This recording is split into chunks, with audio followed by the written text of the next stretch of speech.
পৃথিবীতে কিছু মানুষ আছে যাদের উপকার করার পরেও তারা কৃতজ্ঞতা প্রকাশ করবে না। তারা কিভাবে কৃতজ্ঞতা প্রকাশ করবে? কারণ তারা স্বয়ং আল্লাহ পাক রব্বুল আলামিনের একটু কৃতজ্ঞতা প্রকাশ করেন। বলছেন কথাটা কেন বলছি?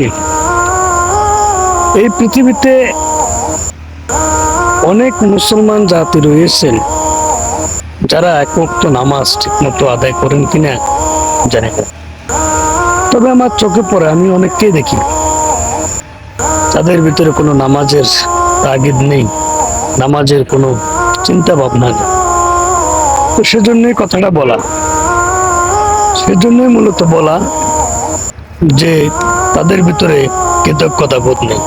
কারণ তারা আল্লাহ পাকের কৃতজ্ঞতা বোধ করছে না, আর মানুষের কৃতজ্ঞতা কিভাবে প্রকাশ করবে? তাই এমন কোনো মানুষের উপকার করা উচিত নয় যে মানুষটির উপকার করার পরে মানুষটি উপকারকারীর কাছে কিঞ্চিত পরিমাণ কৃতজ্ঞতা প্রকাশ করে। এই সমস্ত মানুষ থেকে সবসময় আমাদেরকে দূরে থাকতে হবে, কারণ তারা অত্যন্ত ভয়ানক।